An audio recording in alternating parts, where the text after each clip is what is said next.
Assalamualaikum warahmatullahi wabarakatuh. Pada kesempatan kali ini, perkenankan kami untuk mempresentasikan tugas besar mata kuliah analisis data kategori. Sebelum melakukan presentasi, izinkan kami untuk memperkenalkan diri terlebih dahulu.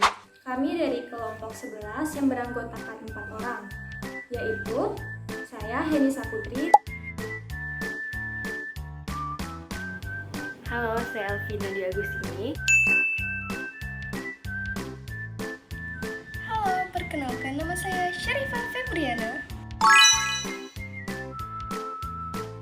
Halo, perkenalkan saya Febran Alvaris. Adapun pembahasan yang akan kami sampaikan pada presentasi kali ini yaitu model log linier dan studi kasusnya, dan regresi logistik beserta studi kasusnya. Untuk model log linier akan saya sampaikan terlebih dahulu. Apa itu model log linier? Model log linier adalah salah satu kasus khusus pada generalized linear model untuk data yang memiliki distribusi Poisson. Model log linier digunakan untuk menganalisa interaksi antar variabel respon yang bersifat kategori, yang membentuk tabel kontingensi dan menentukan variabel mana yang cenderung menimbulkan dependensi.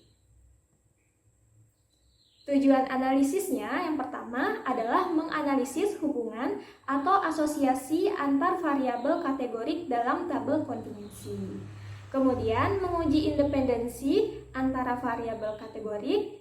Ketiga, mengidentifikasi pola interaksi yang kompleks antar variabel kategorik. Yang keempat, memodelkan frekuensi harapan dalam satu tabel kontingensi. Dan yang terakhir, mengevaluasi kesesuaian model dengan data yang diamati.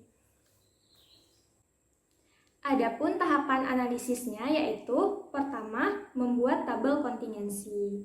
Kedua, melakukan uji independensi untuk mengetahui ada tidaknya hubungan antar variabel menggunakan uji chi-square. Ketiga, mengestimasi parameter. Keempat, menghitung frekuensi harapan. Kelima, pengujian kecocokan model.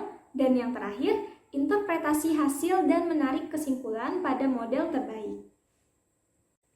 Selanjutnya, kita akan membahas studi kasus untuk model log linier. Adapun deskripsi datanya adalah data yang digunakan merupakan data kualitatif sejumlah 69.414 mahasiswa yang dihitung prestasi akademiknya berdasarkan tingkat IPK dengan minimal IPK lebih dari sama dengan 2. Data ini merupakan data sekunder yang diambil dari tugas akhir dengan judul Analisis Prestasi Akademik Mahasiswa Pilihan Lintas Minat Jalur Seleksi Ujian Tulis menggunakan model log linier. Adapun variabel yang digunakan adalah variabel IPK dan variabel jenis kelamin. Selanjutnya, yang pertama kita akan menyusun tabel kontingensi dua arah. Karena tadi kategorinya ada dua, yaitu kategori IPK dan kategori jenis kelamin. Di sini kategori IPK-nya ada 3, yaitu IPK rendah dengan rentang lebih dari sama dengan 2,00 sampai 2,75. Kemudian ada kategori sedang itu dari 2,76 sampai 3,51. Dan kategori tinggi itu ada lebih dari 3,51. Untuk kategori jenis kelamin ada 2, yaitu perempuan dan laki-laki. Sesuai dengan tahapan analisis yang sudah dijelaskan sebelumnya, setelah menentukan atau membuat tabel kontingensi dua arah, kita akan melakukan uji independensi. Nah, hipotesis yang digunakan adalah H0-nya tidak ada interaksi antara variabel X jenis kelamin dengan variabel Y IPK. Kemudian H1-nya ada interaksi antara variabel X jenis kelamin dan variabel Y IPK. Adapun uji statistik yang digunakan yaitu uji chi-square kuadrat. Dengan daerah penolakan yaitu H0 ditolak jika chi-square hitung lebih dari chi-square tabel, di mana derajat bebasnya ada 2. Nah, berdasarkan rumus di samping, kita akan menghitung chi-square tabel dan chi-square hitung. Untuk chi-square tabelnya dengan derajat bebas 2 dan alfa 0,05 didapat nilai 5,591. Untuk chi-square hitungnya didapat nilai 2936,51. Nah, dari hasil perhitungan itu kan dapat kita ketahui bahwa chi-square hitungnya jauh lebih besar dari chi-square tabel, yang artinya H0 ditolak. Oleh karena itu, dapat disimpulkan bahwa ada interaksi antara variabel X jenis kelamin dan variabel Y IPK. Oleh karena itu pula, model yang cocok adalah model jenuh. Dikarenakan model yang digunakan adalah model jenuh, maka kita tidak perlu melakukan backward elimination. Nah, itu tadi beberapa penjelasan singkat dan tahapan uji dalam model log linear. Tahapan lebih lanjutnya akan dijelaskan oleh teman saya berikut ini. Di sini saya akan melanjutkan apa yang sudah teman saya bahas sebelumnya. Kalau tadi sudah dibahas mengenai tabel kontingensi dua arah, dan di sini saya akan melanjutkan setelah uji independensi kita akan menghitung estimasi parameter. Nah, terlebih dahulu akan dihitung nilai logaritma natural atau ln dari observasi ln OIJ. Nilai ln OIJ itu bisa kita dapat dengan menglenkan tadi data yang di awal. Kemudian setelah kita mendapatkan ln-nya, kita akan mengestimasikan konstanta dengan rumus sebagai berikut. Nah, teman-teman bisa lihat rumusnya. Kemudian dapatlah hasil dari parameter untuk lambdanya itu 9,0217. Kemudian kita lanjut menghitung estimasi pengaruh baris ke-1 pada model. Nah, ini rumusnya sebagai berikut juga. Rumusnya ini hampir sama dengan rumus yang lambda, hanya saja rumus untuk estimasi pengaruh baris ke-1 ini dikurangi lambda. Nah, nanti dihitung untuk baris pertama itu nanti hasilnya 6,0544. Kemudian kita lanjut untuk estimasi baris kedua pada model sama juga, namun ini pada baris kedua yang nantinya akan mendapatkan hasil 5,9746. Kemudian kita lanjut untuk tadi kalau udah baris, karena barisnya ada 2, jadi kita hanya menghitung 2 baris. Kita lanjut dengan kolom. Nah, kolomnya karena ada 3, jadi kita akan menghitung ketiga kolom tersebut. Nah, untuk kolom pertama itu nanti akan dapat hasil 3,3041.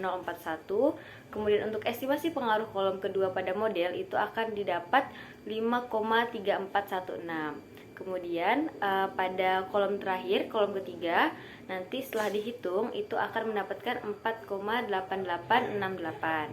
Nah, setelah kita sudah menghitung baris dan kolom, selanjutnya kita akan menghitung pengaruh baris pertama pada kolom pertama terhadap model.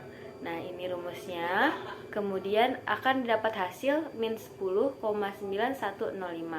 Kemudian kita akan menghitung pengaruh baris 1 dan kolom 2 terhadap model. Itu akan mendapatkan min 10,4997. Kemudian pengaruh baris 1 dan kolom 3 terhadap model akan didapat min 10,1656.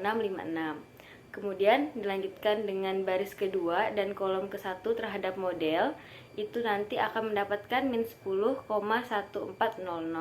Kemudian baris kedua dan kolom kedua terhadap model itu akan mendapatkan min 10,5509. Kemudian terakhir pengaruh baris kedua dan kolom 3 terhadap model itu akan didapatkan min 10,8846. Baik, karena kita sudah selesai menghitung estimasi parameternya baik untuk baris, untuk kolom maupun pada baris dan kolom, selanjutnya kita akan menghitung frekuensi harapan. Nah, untuk frekuensi harapan sendiri itu nanti ada 6 langkah. Itu ada frekuensi harapan untuk observasi pada kolom 1. Ini cara mencarinya itu ln dari lambda ditambah lambda ke X dari I. Kemudian seperti dapat dilihat di PPT yang sudah kami buat. Nah, nanti akan didapatkan untuk nilai O1-1-nya itu adalah 1,74. Kemudian dengan cara yang sama kita akan menghitung frekuensi untuk observasi pada baris 1 kolom 2. Itu nanti akan didapatkan hasil 20.292. Kemudian frekuensi harapan untuk observasi pada baris 1 kolom 3 dengan rumus yang sama juga nanti akan didapatkanlah hasil 17.985. Kemudian frekuensi harapan untuk observasi pada baris 2 kolom 1 itu nanti akan didapatkan frekuensi harapannya sebesar 3.499.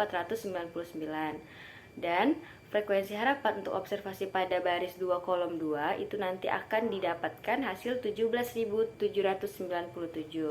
Kemudian yang terakhir, frekuensi harapan untuk observasi pada baris 2 kolom 3 itu akan didapatkan 8.878.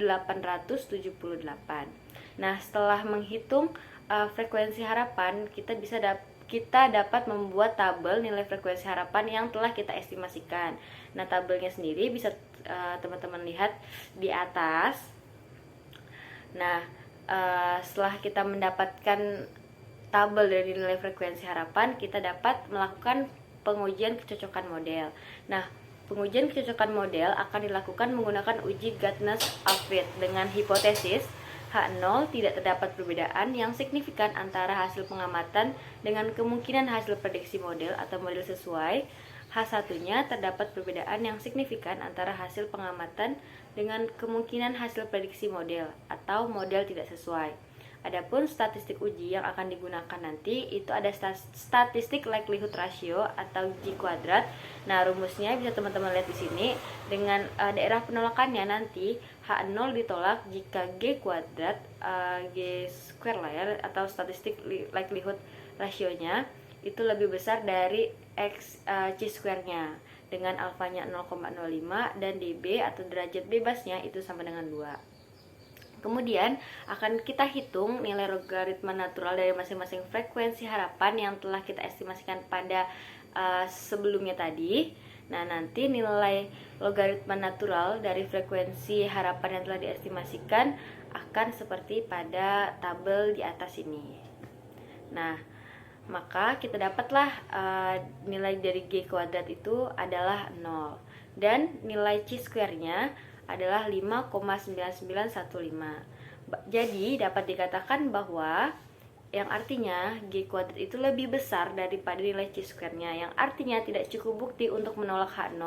Maka model yang kita dapatkan tadi sudah sesuai. Baik, setelah semua uji sudah analisis terhadap model log linear sudah kita laksanakan, selanjutnya itu ada interpretasi hasil. Baik, adalah interpretasi hasil. Nah, pada studi kasus ini kita mempunyai dua hasil utama. Yang pertama mengenai estimasi parameternya. Nah, dapat dilihat pada tabel ini, tabel kontingensi nilai parameter. Nah, dapat kita simpulkan dari tabel ini bahwa responden mahasiswa perempuan cenderung untuk mendapatkan IPK tinggi dilihat dari nilai parameternya, yaitu min 10,1656. Itu lebih besar dari parameter yang lain. Kemudian juga pada responden laki-laki cenderung mendapat IPK rendah dilihat dari nilai parameternya yang paling besar dari ketiganya, yaitu min 10,1400. Dapatkan kesimpulan bahwa variabel jenis kelamin X dan variabel IPK Y memiliki hubungan atau interaksi, sehingga model yang cocok untuk diterapkan pada studi kasus ini adalah model jenuh atau saturate model. Hal ini juga didukung dengan uji Gartner Fit yang memberikan kesimpulan bahwa model yang didapatkan sudah sesuai. Selanjutnya akan dibahas mengenai model linear logistik yang akan disampaikan oleh rekan saya. Terima kasih. Analisis regresi merupakan suatu model matematis yang dapat digunakan untuk mengetahui pola hubungan antara dua atau lebih variabel. Salah satu cara untuk menganalisis hubungan antara variabel dependen yang mempunyai kategori lebih dari dua dengan beberapa variabel independen yang bersifat kontinu, kategori, atau keduanya adalah dengan menggunakan analisis regresi logistik multinomial. Model regresi logistik digunakan untuk menganalisis variabel dependen yang bertipe kategori. Regresi logistik dapat digunakan untuk menguji probabilitas terjadinya variabel dependen sehingga dapat diprediksi dengan variabel independennya. Sedangkan regresi logistik multinomial adalah sebuah analisis regresi untuk menyelesaikan masalah di mana variabel dependennya mempunyai kategori lebih dari 2 dengan beberapa variabel independen. Korupsi bukanlah hal yang tabu bagi masyarakat Indonesia. Organisasi internasional yang memimpin pemberantasan korupsi adalah Transparansi International.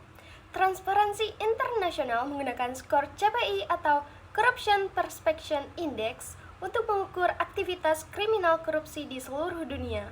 Pada tahun 2014, Indonesia menduduki peringkat 107 dengan skor CPI sebesar 34. Pada tahun 2015, peringkat korupsi di Indonesia naik ke peringkat 88 dengan skor CPI sebesar 36. Skor CPI menggambarkan korupsi yang terjadi pada negara tersebut, di mana nilai 0 mewakili negara yang sangat korup dan nilai maksimal 100 mewakili negara dengan korupsi paling bersih. Peringkat Indonesia yang meningkat dari peringkat 107 menjadi peringkat 88, namun tetap tidak berubah karena skor CPI Indonesia yaitu 36 masih berada di bawah rata-rata skor CPI negara Asia Pasifik sebesar 43. Pada penelitian ini, ingin mengetahui probabilitas atau kemungkinan terjadinya suatu kejadian tertentu dalam suatu populasi yang dalam hal ini adalah terjadinya kasus tindak pidana 3 korupsi berdasarkan jenis perkara tertinggi yang ditangani oleh KPK. Dengan perkara yang berkekuatan hukum tetap atau inkrach, dengan menggunakan lebih dari 2 kategori, salah satu metode yang dapat digunakan untuk pemodelan atau analisis adalah dengan menggunakan regresi logistik multinomial untuk perkara tindak pidana korupsi berdasarkan jenis perkara yang ada di Komisi Pemberantasan Korupsi atau KPK di Indonesia. Adapun tujuannya akan dicapai dalam analisis ini adalah sebagai berikut. Yang pertama, mampu mendeskripsikan karakteristik kasus tindak pidana korupsi berdasarkan jenis perkara di KPK. Yang kedua, memodelkan dan menganalisis kasus tindak pidana korupsi berdasarkan jenis perkara di KPK dengan regresi logistik multinomial.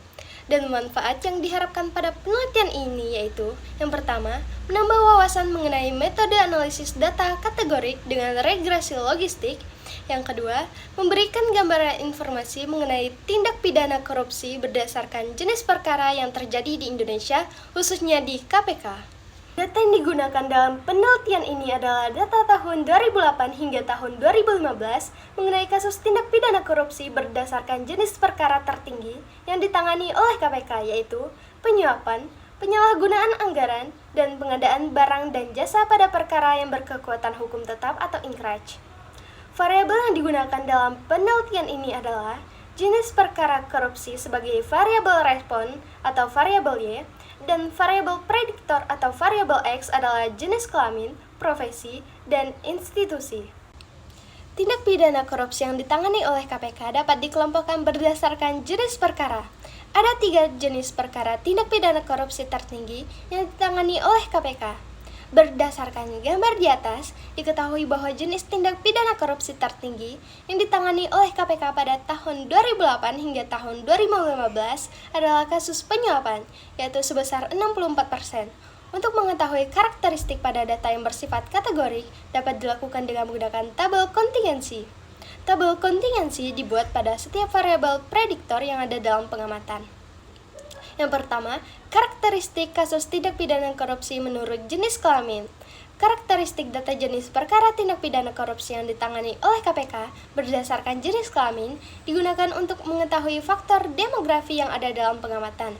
Dapat dilihat pada tabel di atas menunjukkan bahwa 90,3% pelaku tindak pidana korupsi yang ditangani oleh KPK adalah laki-laki, dan 83,33% dari total keseluruhan perempuan pelaku tindak pidana korupsi melakukan tindak pidana korupsi dengan jenis perkara penyuapan. Yang kedua, karakteristik kasus tindak pidana korupsi menurut profesi. Karakteristik data berdasarkan profesi dikelompokkan menjadi 4 kategori, yaitu dari pemimpin utama hingga karyawan atau staf. Tabel di atas menunjukkan bahwa 40,86% pelaku tindak pidana korupsi memiliki profesi sebagai pemimpin utama atau direktur, kepala daerah atau komisaris, dan 39,53% dari 301 pelaku tindak pidana korupsi yang berprofesi sebagai karyawan atau staf. Yang ketiga, karakteristik kasus tindak pidana korupsi menurut institusi. Karakteristik data dilihat dari institusi yang dikelompokkan menjadi 6 kategori, seperti yang dapat dilihat pada tabel. Tabel di atas menunjukkan bahwa pelaku tindak pidana korupsi tertinggi berasal dari institusi kementerian atau lembaga, yaitu sebesar 33,22%, sedangkan DPR RI sebanyak 20,26% dari total 301 pelaku tindak pidana korupsi. Selanjutnya akan dilakukan uji independensi yang akan dijelaskan oleh rekan saya Febran. Setelah mengetahui apa itu regresi logistik, latar belakang, tujuan, serta manfaat analisis, pada studi kasus yang telah dijelaskan sebelumnya, yaitu kasus tindak pidana korupsi berdasarkan jenis perkara tertinggi yang ditangani oleh KPK dalam 4 variabel, yaitu variabel korupsi dengan variabel prediktor, yaitu jenis kelamin, profesi, dan institusi. Selanjutnya akan dilakukan uji independensi yang digunakan untuk mengetahui ada atau tidaknya hubungan antara dua variabel yang diamati. Uji ini dilakukan antara variabel respon dengan variabel prediktor maupun antar variabel prediktor. Yang pertama, uji independensi antara variabel jenis perkara tindak pidana korupsi sebagai Y dengan variabel jenis kelamin sebagai X dengan hipotesis H0. Tidak terdapat hubungan antara variabel jenis perkara tindak pidana korupsi dengan variabel profesi. H1, terdapat hubungan antara variabel jenis perkara tindak pidana korupsi dengan variabel profesi. Berdasarkan output, diketahui bahwa hasil pengujian independensi antara variabel jenis perkara tindak pidana korupsi dengan variabel jenis kelamin yang menunjukkan nilai chi-square-nya sebesar 6,275, di mana nilai tersebut lebih besar dari nilai alfa dengan taraf signifikansi 0,05 dengan derajat bebas 2, yaitu dengan nilai 5,991, sehingga dapat kita simpulkan menolak H0 yang berarti terdapat hubungan antara variabel jenis perkara tindak pidana korupsi dengan variabel jenis kelamin. Selanjutnya, uji independensi antara variabel jenis perkara tindak pidana korupsi sebagai Y dengan variabel profesi sebagai X2 dengan hipotesis yaitu H0 tidak terdapat hubungan antara variabel jenis perkara tindak pidana korupsi sebagai Y dengan variabel profesi sebagai X2. H1 terdapat hubungan antara variabel jenis perkara tindak pidana korupsi sebagai Y dengan variabel profesi. Dapat dilihat pada output berikut. Setelah dilakukan uji independensi, didapat hasil uji independensi yang menunjukkan nilai chi-square yaitu 49,377, yang artinya lebih besar dari nilai alfa yaitu 0,05,6, derajat bebasnya 6 yaitu dengan nilai 12,592, sehingga dapat disimpulkan bahwa tolak H0 yang berarti bahwa terdapat hubungan antara variabel jenis perkara tindak pidana korupsi sebagai Y dengan variabel profesi sebagai X2. Berikutnya, uji independensi antara variabel jenis perkara tindak pidana korupsi sebagai variabel Y dengan variabel institusi sebagai X3. Dengan hipotesis yaitu H0 tidak terdapat hubungan antara variabel jenis perkara tindak pidana korupsi dengan variabel institusi. H1 terdapat hubungan antara variabel jenis perkara tindak pidana korupsi dengan variabel institusi. Dapat dilihat pada output. Setelah dilakukan uji independensi, didapat hasil yang menunjukkan nilai chi-square yaitu 56,353, lebih besar dari nilai alfa itu 0,05 dengan derajat bebasnya 6 yaitu dengan nilai 18,307, yang menunjukkan bahwa tolak H0 yang berarti bahwa terdapat hubungan antara variabel jenis perkara tindak pidana korupsi dengan variabel institusi. Selanjutnya, pemodelan secara multivariabel. Pemodelan secara multivariabel untuk kasus tindak pidana korupsi berdasarkan jenis perkara dengan variabel respon yang memiliki 3 kategori akan menghasilkan dua fungsi logit sebagai berikut. Dapat dilihat, pemodelan logistik menghasilkan 2 fungsi logit yang menunjukkan bahwa variabel profesi memberikan pengaruh signifikan terhadap jenis perkara tindak pidana korupsi. Profesi seperti pemimpin utama, manajer, dan kepala bagian memiliki kecenderungan yang lebih tinggi untuk melakukan tindak pidana korupsi dibandingkan dengan profesi lain. Uji signifikansi parameter. Pengujian signifikansi parameter digunakan untuk mengetahui apakah variabel prediktor berpengaruh secara signifikan terhadap variabel respon. Pengujian dilakukan dengan dua cara, yaitu secara serentak dan secara individu. Hipotesis yang digunakan dalam pengujian serentak adalah sebagai berikut. H0 yaitu beta 1 sama dengan beta 2 sama dengan beta 0. H1 minimal terdapat 1, beta J tidak sama dengan 0 dengan J sama dengan 1,2. Dapat dilihat pada output berikut menunjukkan bahwa pengujian secara serentak menghasilkan nilai signifikansi sebesar 0,000 yang kurang dari taraf signifikansi yaitu 0,05 dan nilai dari X2 lebih besar dari nilai alfa 0,05 dengan derajat bebas 2 atau 58,927 sehingga tolakan 0 yang berarti bahwa minimal terdapat satu variabel yang berpengaruh secara signifikan terhadap variabel respon. Kemudian pemilihan model terbaik. Pemilihan model yang dilakukan pada regresi logistik harus memenuhi asumsi mengenai multikolinearitas. Dalam kasus tindak pidana korupsi berdasarkan jenis perkara, pada tahun 2008 hingga tahun 2015 terdapat kasus multikolinearitas pada variabel institusi atau X3, maka variabel tersebut tidak dimasukkan ke dalam model. Pada permodelan multivariabel diketahui bahwa variabel jenis kelamin atau X1 tidak memiliki pengaruh yang signifikan terhadap model sehingga variabel tersebut juga tidak dimasukkan ke dalam model sehingga dilakukan pengujian serentak dengan hipotesis dan memberikan hasil sebagai berikut. Pengujian signifikansi parameter secara serentak pada tabel di atas menunjukkan bahwa nilai chi-square yang dihasilkan adalah 52,261 yang dimana lebih besar dari nilai alfa dari 0,05 dengan derajat bebas 6 yaitu 10,645 sehingga menunjukkan bahwa menolak H0 yang berarti terdapat minimal satu variabel prediktor yang berpengaruh terhadap model. Interpretasi model. Model terbaik yang telah didapatkan kemudian diinterpretasi dengan menggunakan nilai odds ratio.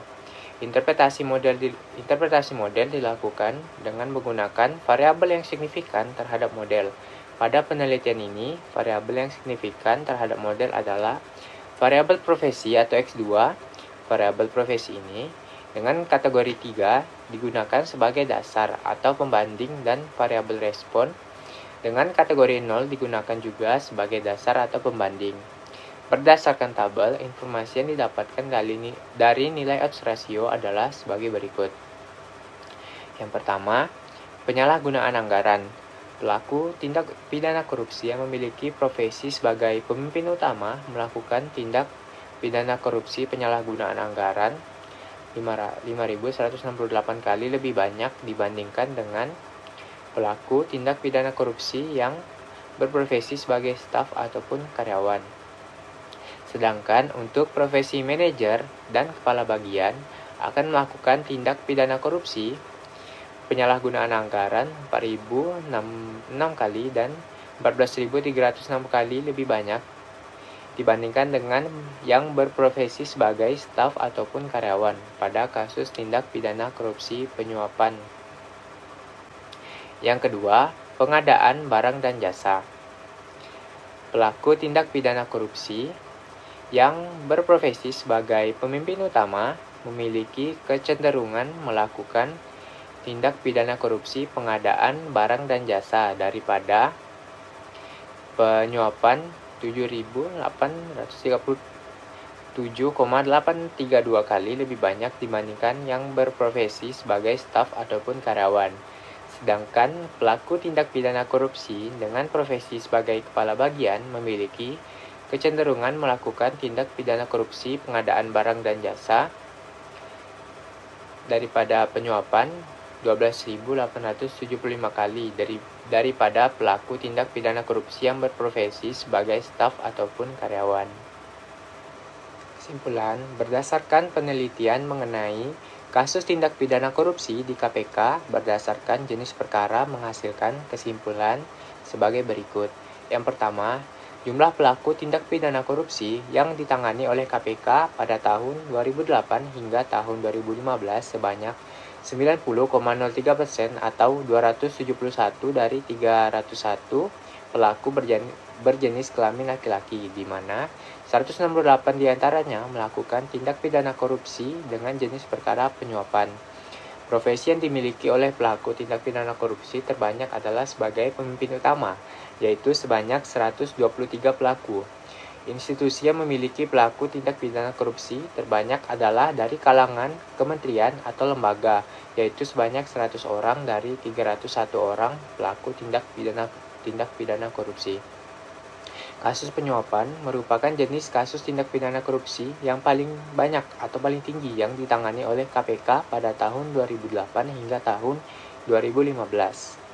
Kemudian yang kedua, faktor-faktor yang berpengaruh signifikan terhadap jenis perkara tindak pidana korupsi adalah profesi dengan kategori pemimpin utama, manajer, dan kepala bagian. Mungkin cukup sekian presentasi dari kelompok kami. Kurang lebihnya kami mohon maaf. Wassalamualaikum warahmatullahi wabarakatuh.